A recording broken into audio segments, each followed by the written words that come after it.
প্রিয় স্নেহের থার্ড সেমিস্টারের ছাত্রছাত্রীরা, তোমাদের যাদের জেনারেল পেপারে এডুকেশন রয়েছে তাদের জন্য আজকের এই ভিডিওটি অত্যন্ত গুরুত্বপূর্ণ। তোমাদের এডুকেশনের সাবজেক্ট হচ্ছে এডুকেশনের তোমাদের গাইডেন্স অ্যান্ড কাউন্সিলিং, নির্দেশনা ও পরামর্শ। এই সাবজেক্টটি থেকে আমি তোমাদের আজকে সাজেশান দিয়ে দেবো। তার আগে কিছু কথা বলি যে এই সাবজেক্টটি অনার্সদেরও ছিল। অনার্সদের আর জেনারেলদের সিলেবাস সেম, কোশ্চেন প্যাটার্নও সেম। তো তোমরা যারা অনার্সে পরীক্ষা দিয়ে দিয়েছো, তোমাদের যারা দেখছো শুনছো জেনারেলের ছাত্রছাত্রীরা, যারা অনার্সের ছাত্রছাত্রীরাও শুনছো, তোমাদের পরীক্ষা তোমরা অনেকে কমেন্ট করে জানিয়েছো যে তোমরা 100% কোশ্চেন কমন পেয়েছো। যারা জেনারেলদের রয়েছে তাদেরকে বলি, এই সাবজেক্টটি থেকে বেশি প্রশ্ন নেই সেরকম বলতে গেলে। যদি সিলেবাসটা ভালো করে মেনটেন করে পড়া যায়, একদম 100% অ্যান্সার দিয়ে আসা যায়। আর এখান থেকে আমি অনার্সদের জন্য আমি বাছাই করে প্রত্যেকটা চ্যাপ্টার থেকে, ঠিক আছে, আমি প্রথমে চ্যাপ্টারটা তোমাদের বলে দিই। 3টে চ্যাপ্টার আমাদের রয়েছে, তোমরা জানো আশা করি। তো 3টে চ্যাপ্টার থেকে আমি 3টে-4টে করে প্রশ্ন বলেছিলাম, মোট 12টি কি 13টি প্রশ্ন বলেছিলাম। প্রশ্নপত্র মিলিয়ে দেখবে এবং ভিডিও আমি তখন দিয়েছিলাম, তখন দেখবে মিলিয়ে প্রত্যেকটা প্রশ্ন কমন এসছে, ঠিক আছে, প্রত্যেকটা প্রশ্ন। এবং পরীক্ষা প্রত্যেকের ছাত্রছাত্রীরা খুব ভালো গেছে। যারা আমার কাছে অনলাইনে পড়ে তাদের তো ভালো গেছেই, যারা আমার কাছে পড়ে না, যারা ইউটিউবের মাধ্যমে আমার সঙ্গে যোগাযোগ রয়েছে বা বিভিন্ন হোয়াটসঅ্যাপ সোশ্যাল মিডিয়ার সঙ্গে যোগাযোগ রয়েছে, তাদেরকে আমি যে গাইড করেছি যেভাবে পড়ে গেছে খুব ভালো। এখনও পর্যন্ত জানিয়েছে অনেকেই যে পরীক্ষা খুব ভালো গেছে স্যার, প্রত্যেকটা প্রশ্ন লিখে এসেছি। তো তোমাদেরও পরীক্ষা ভালো যাবে।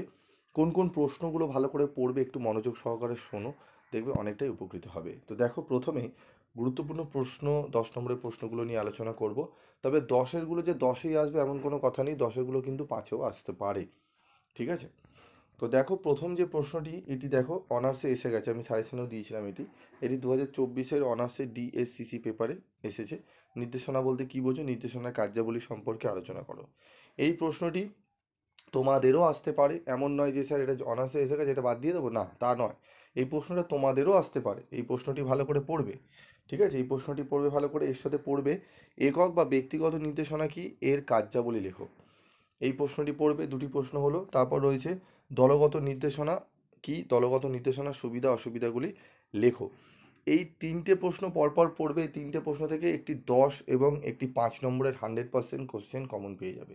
কি বললাম, এই 3টে প্রশ্ন পড়লে এখান থেকে একটি 10 এবং একটি 5 তুমি 100% কমন পেয়ে যাবে, ঠিক আছে। প্রশ্নগুলো ভালো করে পড়বে। এই 3টে প্রশ্ন ভালো করে পড়লেই কিন্তু তোমরা কোশ্চেন কমন পাবে। বলতে তোমাদের পরবর্তী চ্যাপ্টারে যাব, তার আগে এই 3টে প্রশ্নের কথা বললাম, এবং 5 নম্বরের প্রশ্নগুলো বলবো।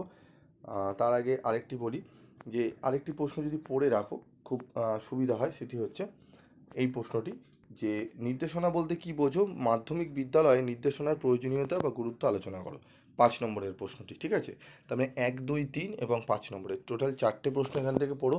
এই 4টে প্রশ্ন পড়লেই তোমরা একটি 10 এবং একটি 5 কমন পেয়ে যাবে, ঠিক আছে।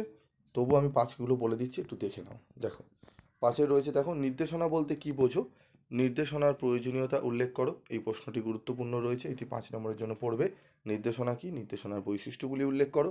এই প্রশ্নটিও পড়বে। নির্দেশনা পরামর্শের মধ্যে তুলনা করো, পার্থক্য অত্যন্ত গুরুত্বপূর্ণ। তোমাদের হয়তো এই প্রশ্নটি আসতে পারে, এই পার্থক্যটি, ঠিক আছে। এই পার্থক্যটি দিতে পারে, আর না হলে দিতে পারে তোমাদের নির্দেশনার প্রয়োজনীয়তা। উপরের 1 নম্বর এবং 3 নম্বরের প্রশ্নটি ভালো করে পড়বে, আর 4 নম্বরের প্রশ্নটি পড়ে নেবে, পার্থক্যটি। দুটো পার্থক্যই পড়ে নেবে, 3 আর 4, আর 1-এর দাগের প্রশ্নটি পড়ে নেবে।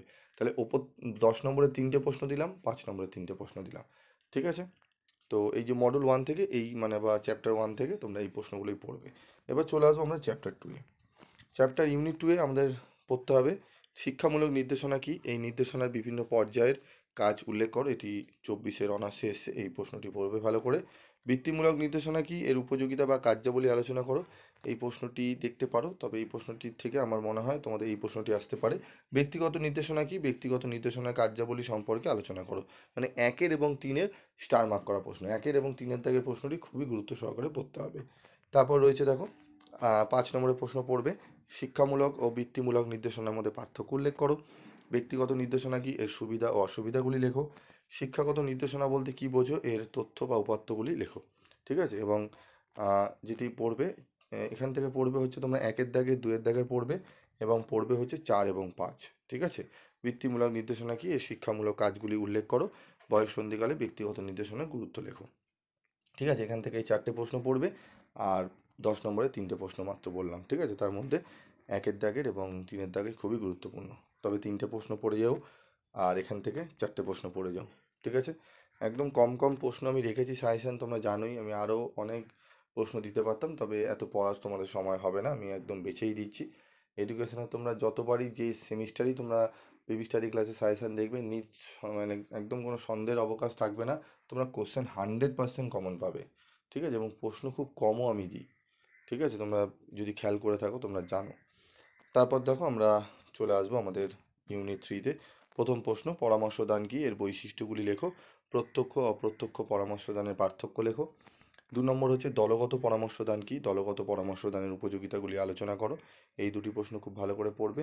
তারপর রয়েছে 3, ব্যক্তিগত পরামর্শদান কি? ব্যক্তিগত পরামর্শদানের গুরুত্ব বা সুবিধা অসুবিধাগুলি উল্লেখ করো। এই 3টে প্রশ্ন খুব ভালো করে পড়তে হবে। এই 3টে প্রশ্ন পড়ার পর তোমরা 5-এর দাগের প্রশ্নের জন্য পড়বে হচ্ছে 1, 2, 3। এখান থেকেও পরপর 3টে প্রশ্ন রয়েছে, এই 3টে প্রশ্ন পড়ে নিতে হবে। পরামর্শদানের কার্যাবলীগুলি উল্লেখ করো। পরামর্শদানের গুরুত্ব সম্পর্কে আলোচনা করো। পরামর্শদানের পরিধি দিয়েছিল, আমি এখানে 24 মার্ক করতে ভুলে গেছি, এটিও দিয়েছিল 24-এ। ঠিক আছে? মানে প্রত্যেকটা প্রশ্ন কমন এসছে।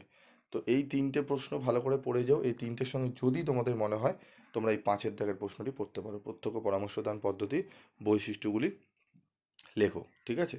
এই 1, 2, 3 এবং তোমাদের হচ্ছে 5-এর দাগে এই প্রশ্নগুলো পড়ে গেলে আমি আশা করি এখান থেকেই তোমরা প্রশ্ন কমন পেয়ে যাবে। তোমাদের অন্য আর কোনো প্রশ্ন পড়ার সেরকম দরকারও পড়বে না। তবুও তোমরা যদি মনে করো যে স্যার আমরা আরও এক্সট্রা 2-একটা প্রশ্ন পড়ে যাই, অসুবিধার কী আছে? অবশ্যই পড়তে পারো, কোনো অসুবিধা নেই। তবে যারা কম পড়তে চাইছো তারা এই প্রশ্নগুলো ভালো করে পড়ে রেডি করো এবং পরীক্ষা দিতে যাও। দেখবে তোমরা ফিরে এসে তোমরা কমেন্টসে লিখবে যে স্যার আমাদের পরীক্ষা খুব ভালো গেছে।